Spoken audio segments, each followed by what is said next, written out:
올림픽 폐막식이 끝났죠. 이제 완전히 끝났죠.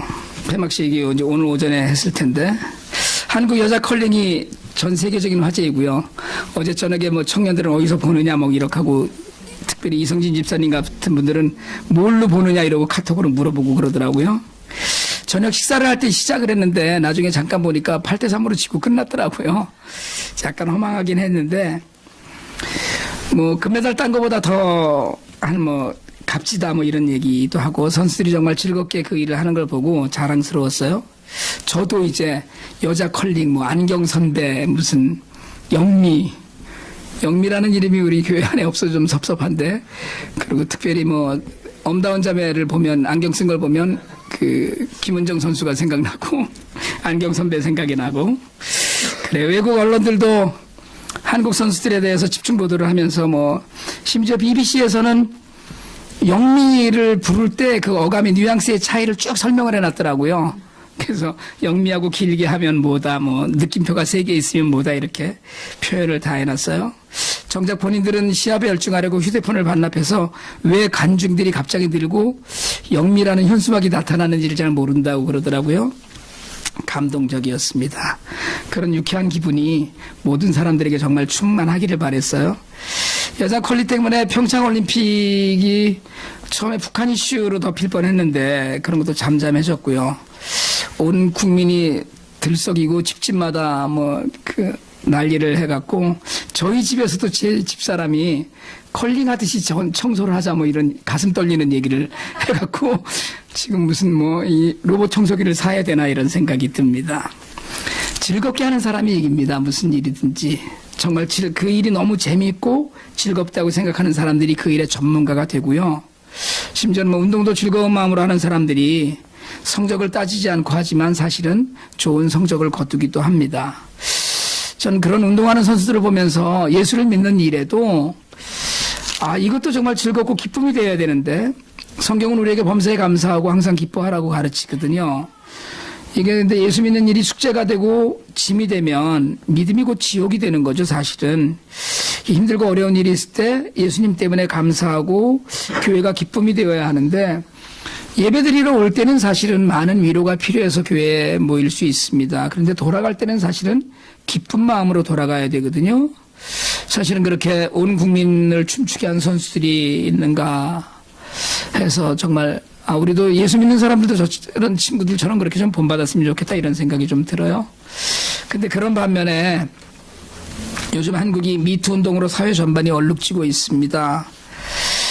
사실 뭐 세계인의 축제, 겨울축제라는 올림픽을 덮을 만큼 성추행과 성폭력에 대한 고발인 미투 운동의 그 불길이 거세고 있는데요.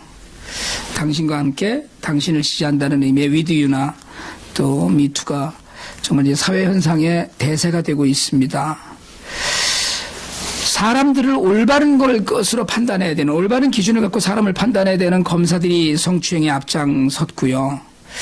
또 그냥 늘 그런 소문이 있었지만 늘 우리가 묻어두어 왔던 문화예술 분야의 주문이 그 사람들의 연기나 예술을 통해서 위로받았던 국민들의 마음에 큰 상처를 지금 내고 있습니다.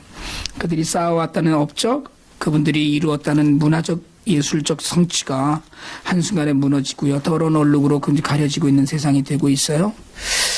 정말 절박한 마음으로 우리가 이 일을 바라보면서 기독교인으로서의 우리는 정말 이 사회 현상을 그냥 한 번으로 일과성으로 묻으면 안 된다는 그런 마음을 좀 가져야 된다 생각을 합니다.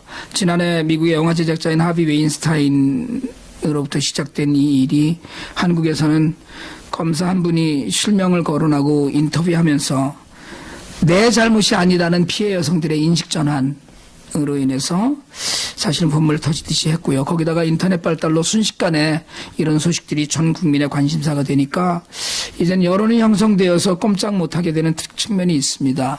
남성 우월적인 그 우월주의에서 비롯된 이 험한 문제거든요. 우리의 반복되는 죄악에 대해서 한 번 더 생각을 하는 계기가 되어야 될 것 같고요.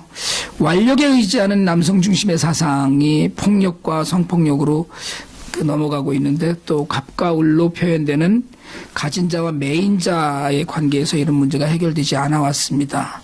그러나 하나님은 남녀를 종속적으로 창조하지 않으셨습니다. 서로 돕고 존중하는 것이 지극히 성경적인 생각이고요.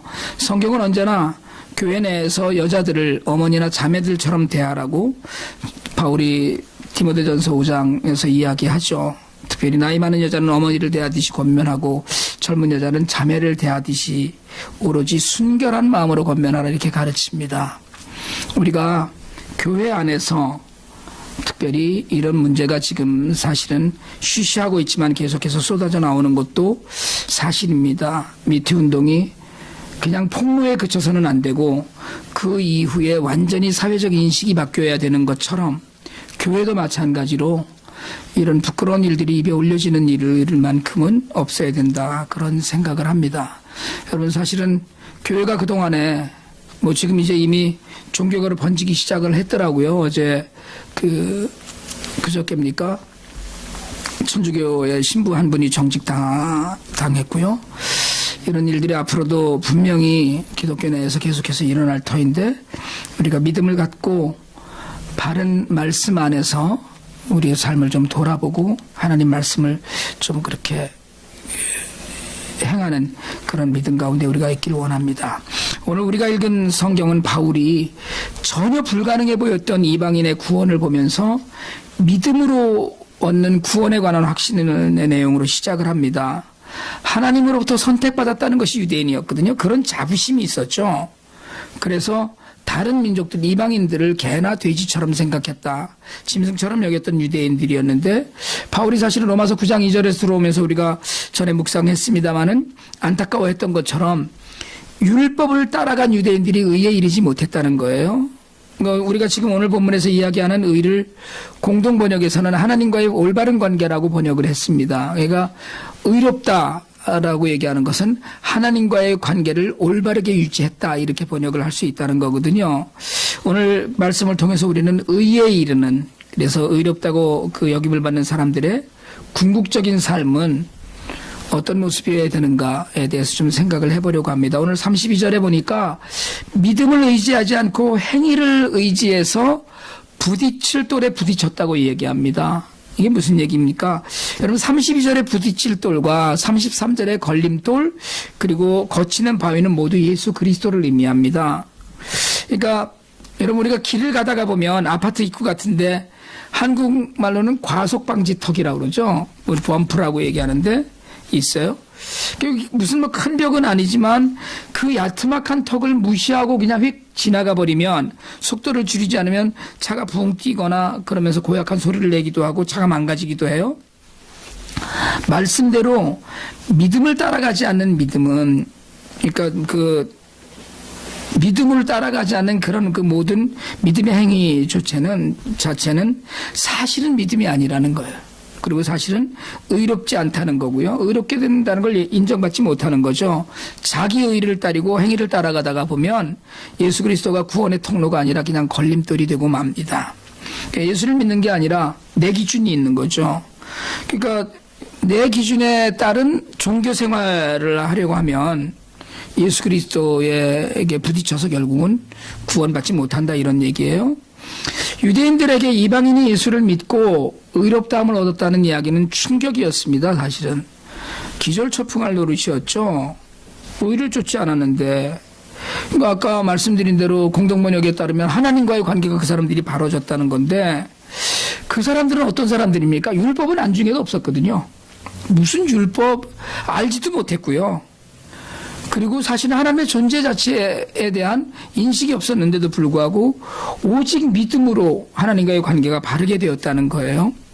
율법을 지켜서 구원을 이루겠다고 했던 이스라엘은 율법을 다 지키지 못하고 말았어요. 이게 너무 기막힌 일이죠.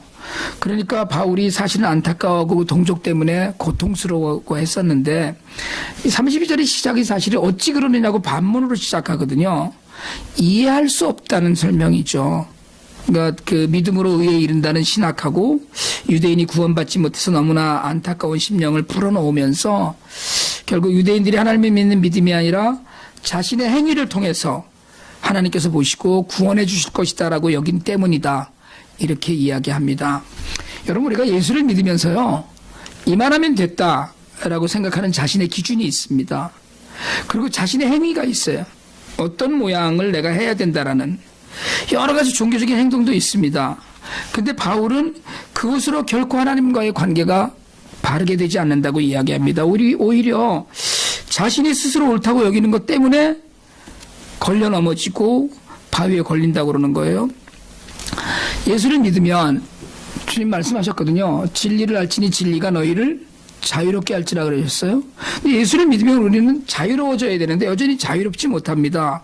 오히려 예수를 믿으면 믿을수록 믿음의 연조가 깊어질수록 종교적인 기준이 높아져요. 그래서 뭔가를 해야만 하나님이 보실 것 같고 어떠하게 할 때 하나님이 예배를 받으신다고 생각을 해요. 교회에 카펫을 빨간 걸로 깔아야 된다. 교회를 신축해놓고 카펫을 빨간 걸로 깔아야 된다. 회색으로 깔아야 된다는 그 싸움 때문에 당회가 둘로 갈라진 교회가 있습니다. 강다상을 2개를 놔야 된다. 하나를 놔야 된다는 것 때문에 성도들이 교회를 나가는 그런 교회들이 왕왕 있었어요. 여러분 그것이 핵심이 아니기 때문에 오히려 그런 행위와 종교적인 기준이 예수라는 부딪힐 돌에 부딪혀 그걸 넘어가는 게 아니고 그걸 은혜로 받아들일 수 있는 게 아니고 그냥 넘어진다는 거죠. 그러니까 그냥 한마디로 얘기하자면 행위로는 절대로 구원을 받을 수 없다는 거예요. 예수님은 우리가 무슨 행동을 하는지 어떤 종교적인 의식을 치르는지에 대해서 전혀 관심이 없으시다는 거예요. 여러분 제가 가끔 우리가 그 성찬식을 할 때 어떤 때는 장갑을 끼기도 하고 어떤 때는 안 끼기도 하고 성찬식을 해요. 어떤 때는 가운을 입기도 하고 어떤 때는 안 입기도 합니다. 하나님은 아무 관심이 없어요. 장갑을 꼈는지 안 꼈는지 그건 전혀 관계없습니다. 사실은 그런 모든 것들이 제가 여러분을 가르치기 위한 그 행동이에요. 어떤 때는 장갑을 끼고 껴도 되는구나. 안 껴도 되고 안 껴도 되는구나. 이걸 좀 알아야 되는데 우리는 무언가 좀 특별한 다른 것을 해야지만 거기에 성령이 임하시고 하나님의 은혜가 임하고 하나님께서 하실 것이라는 생각을 갖는 거예요. 우리가 하나님 앞에서 정성을 다하고 정숙한 것은 그냥 우리 마음이 그렇고 감사하니까 이러는 것이 하나님이 요구하시는 것이 아니라는 거예요. 예수님이 말씀하시는 거룩은 우리의 몸에 걸치는 옷이 아니라 우리 안에 있는 죄악이 씻겨지고 가려지는 것을 말합니다. 여러분 우리가 어떻게 죄악이 완전히 씻겨지겠어요? 그러나 보혈의 공로로 가려지는 걸 예수님은 거룩하다고 이야기하시는데 우리는 겉옷을 깨끗하게 입는 걸 거룩한 것으로 착각한다는 거거든요. 중심을 보신다 우리는 그런 얘기하는데 행동으로 보이려는 모든 종교적인 행위로 되는 것은 아니다 이런 얘기예요. 율법을 지키려고 최선을 다했는데 유대인은 의에서 멀어지고 아무런 노력도 하지 않았던 이방인은 구원을 받았습니다. 십자가의 공로 외에는 아무것도 더 할 게 없다는 거예요. 여러분 십자가 하나로 끝이 난 겁니다. 구원은 십자가에 더 할 게 없어요. 내가 아무리 깨끗하게 치장을 하고 거룩하기 위해서 커다란 예배당을 짓고 높은 제단을 쌓고 갖은 단장을 다 해도 그것이 예수님의 십자가에 무엇인가를 덧입히는 것은 절대로 아니라는 거예요. 33절에서 바울은 오히려 부끄러움을 당할 것을 염려합니다. 그렇게 애쓰고 종교적인 행위에 열심히 든 사람이 어느 순간 예수님의 십자가에 걸려 넘어진다면 그게 부끄러움이라는 거예요. 여러분 바라기는 먼저 믿음을 온전히 하길 바랍니다. 다른 것보다도 그냥 믿음. 그러니까 십자가만이 내 구원의 길이라는 그런 믿음을 갖고 사는 것. 말씀 안에 다 있는 것이죠. 행위는 그 다음입니다. 우리가 야고보서 50독 했었는데요. 야고보는 행위 없는 믿음은 죽은 믿음이라고 이야기했죠. 당연히. 물론 믿음과 행위를 떨어뜨려서 생각할 수는 없는 것입니다. 여러분 예수를 믿고 은혜를 받았다면 구원의 은혜를 누리고 감사하다면 당연히 행위가 나오는 거예요. 감사한데 그냥 가만히 입 닫고 앉아있다? 그래서 그건 한 번쯤 생각해 봐야 되는 거 아닌가 그런 생각이 드는 거거든요. 그러니까 믿음의 열매로 나타나는 것이 행위이지 행위가 믿음에 앞서는 건 아니라는 거예요. 물론 믿음과 행위를 야고보 사도는 동전의 앞뒤처럼 이야기했는데 믿는다면 우리가 하나님의 은혜를 감사한다면 구원의 감격이 있다면 그러면 그런 사람처럼 행동하는 것이 자연스러운 것이고 그것으로 믿음이 증거가 되는 것이고 여러분 제가 말씀드리지만 예수님도 말씀하셨거든요. 믿음은 눈에 보이는 거거든요. 저 사람 믿음이 있구나. 저 사람 믿음이 없구나라는 건 다 보고서는 아는 거예요. 사실은 성도들이 알고 있습니다. 서로를. 옆에 분들 한번 째려보실래요? 여기에 믿음이 있나 없나? 알죠? 보이지 않아요? 보여요, 사실은. 그러나 그럼에도 불구하고 구원은 행위로 받는 게 아니라는 거예요. 오늘 바울이 10장 1절에서 마찬가지로 9장 2절에서도 이스라엘의 구원을 위해 쓰고 고통스러워 하거든요. 그러면서 오늘 왜 이런 사태가 일어났나를 10장 2절에서 이야기합니다. 유대인들에게는 열심이 있었어요. 율법을 지키려는.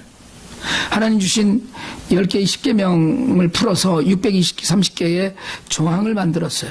그래서 1점 몇 킬로 이상은 걷지 못하기 때문에 회당 중심의 삶을 살고, 안식일 날은 걸어가야 되기 때문에 너무 먼 거리에 떨어져 살 수는 없고, 심지어는 무슨 바늘을 꽂고는 갈 수 있어도, 이런 뭐 여러 가지 나름대로의 율법을 지키려는 열심은 있는데 올바른 지식이 없었다고 이야기해요. 3절에서는 하나님의 의를 모르고 자기 의를 세우려고 힘써서 결국 하나님의 의에 복종하지 않았다고 이야기합니다. 그러니까 지식도 없고 자기를 자꾸 높이고.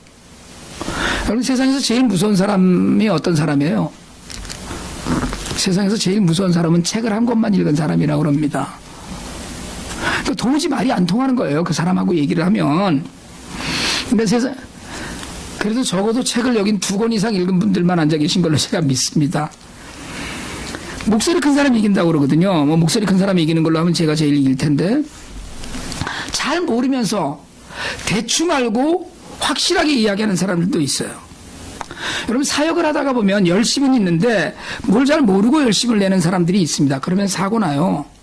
모르고 내는 열심은 사람을 상하기도 합니다. 돌팔이가 그렇고 이단이 그렇잖아요, 사실은. 그런데 여러분, 선교지에서도 그렇거든요. 현지 사정이나 현지인들에 대한 건 전혀 이해하지 않고 열심을 내다가 보면 사고 나고 사기당하고 다른 이들의 사역까지 망칩니다. 그러다가 보면.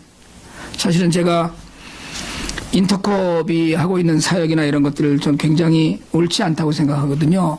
열심은 좋죠. 열심은 배워야 됩니다. 우리도 여러분, 유대인의 열심은 배워야 된다고 믿습니다. 그런데 지혜로워야 되고요. 알아야 돼요.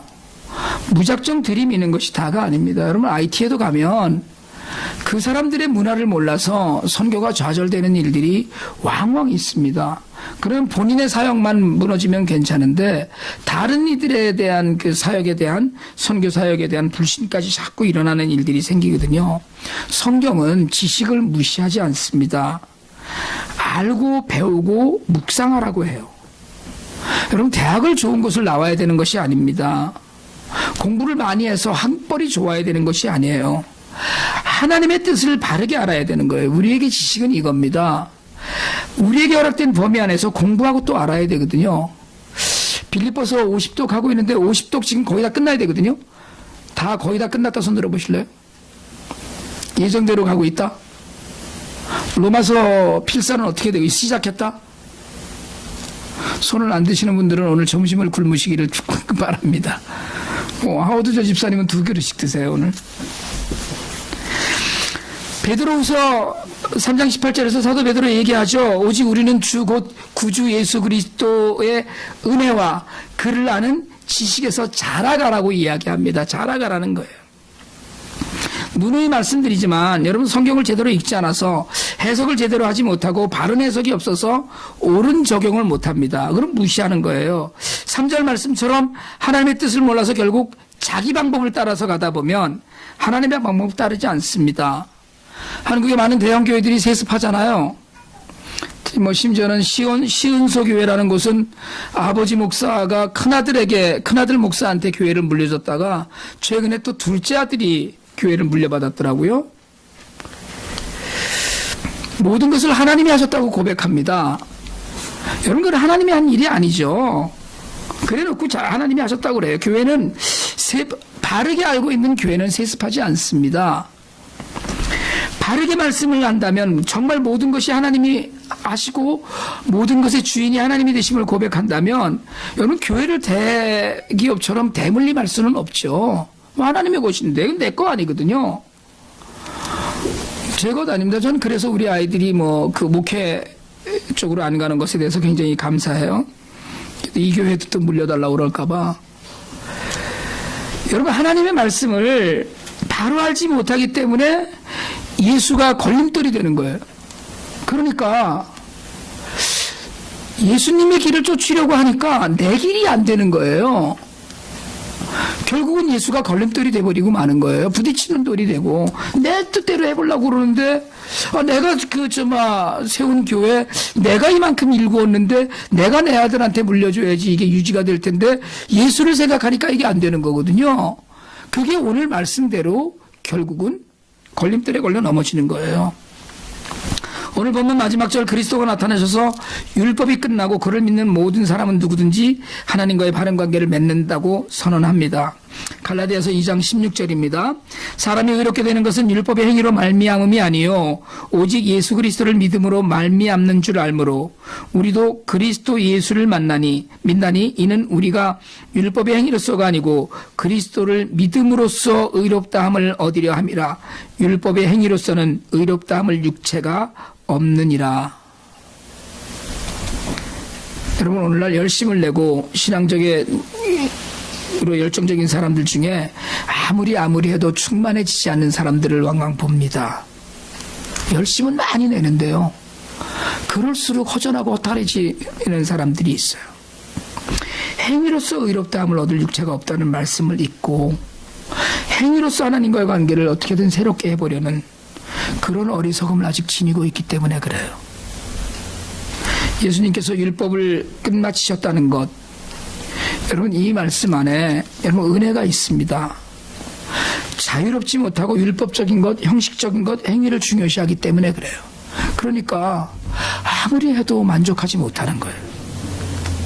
기독교인의 구원의 열매, 변화의 열매를 우리가 구제와 자선이라고 얘기하는데 야고보가 말하는 믿음의 행위, 보이는 믿음이죠. 여러분 오해하지 말아야 될 것은 구제와 자선으로 구원을 얻는 게 아닙니다. 구원은 오직 예수님의 십자가로 얻어요. 구원받은 사람이 구제와 자선의 삶을 사는 거예요. 저는 오늘 사실은 4절 말씀이 한없이 은혜가 되는 건 오늘 예수님이 저한테 오셔서 너희 다 시켰냐라고 문서 한 장 내미시면 어떡하겠어요? 내가 한 번도 내 이름을 망령되이 일컫지 않은 적이 있느냐? 너 정말 안식일처럼 여긴 적이 있느냐? 넌 정말 부모를 사랑했느냐? 넌 정말 이웃을 사랑했느냐? 여러분 이러면 그러고 따지시면 거기에 반론하고 반문할 사람이 누가 있습니까?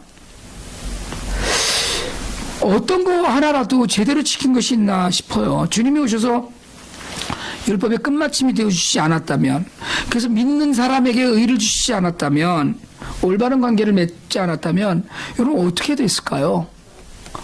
오늘 우리에게 우리는 뭘 해서 구원받지 않았다, 뭘 해서 구원받은 후의 삶이지 구원의 조건이 뭘 하는 것이 아니다라는 것을 다시 한번 우리가 돌이키면서, 여러분 이스라엘은 철저히 종교적인 나라였습니다. 바울도 예수를 제대로 만나기 전에는 율법의 열심이었어요. 그러나 그 열정적인 종교인들은 구원에 이르지 못했어요. 오히려 메시아를 잡아다가 십자가에 못 박았습니다. 저는 오늘날 기독교인들이 다시 한번 예수를 십자가에 못 박는 행위를 너무나 많이 하고 있다고 믿습니다. 저 자신도 그럴 것이고요.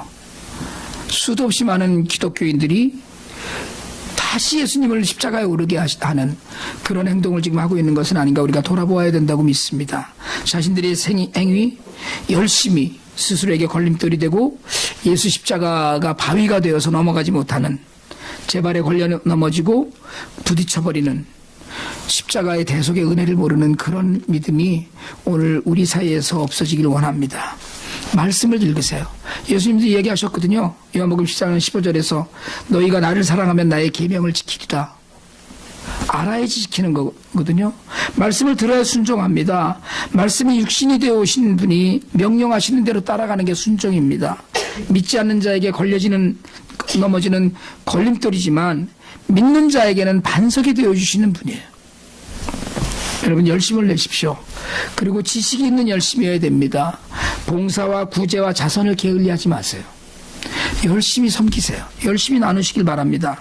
그러나 오직 예수 그리스도의 사랑에 따라서 하셔야 돼요. 행위에 매여서 피곤한 신앙이 아니라 말씀 안에서 진리 안에서 자유하는 신앙을 가지고 세상에 나아가길 원합니다. 그리고 기뻐하시길 원합니다. 늘. 세상은 여전히 구원받아야 될 사람들로 가득 차 있어요. 오직 믿음으로 오직 예수로만 받는 구원의 은혜에 우리가 증인이 되려면 저는 예수 믿는 것으로 구원받았습니다라는 걸 증명하려면 우리의 삶이 경쾌하고 기뻐야 돼요. 우리의 삶이 넘치는 기쁨과 감사로 먼저 채워져야 됩니다. 우리가 맨날 한없이 슬퍼만 하고 우리가 늘 회개하는데 용서의 기쁨도 없고 우리가 예수에 집중하지 않는데 그럼 세상에 어떻게 예수를 만나겠어요? 세상에 저는 사실은 처음 알았거든요. 컬링이라는 걸. 훈련 중에 어려움도 많았겠지만 그들이 집중하고 자신이 하는 운동을 사랑하고 즐기는 마음이 있을 때 온 국민이 그걸로 인해서 즐거워하고 기뻐하고 서로 축하했어요. 저는 그 운동선수들이 부럽습니다. 제가 메달을 따겠다는 것이 아니라 그들은 10년을 운동하고 온 국민을 자신들이 하는 운동의 매니아로 만들었어요.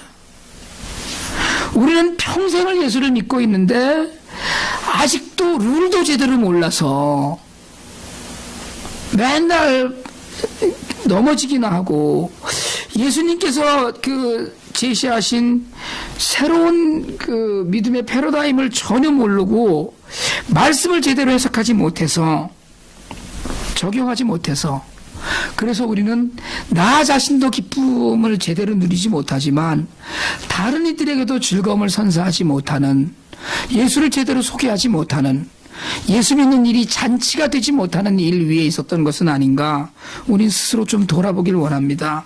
여러분 율법이 아니라 율법의 마침이 되신 예수로 구원받는 사실 이거 하나로 우리가 힘이 좀 나지 않습니까?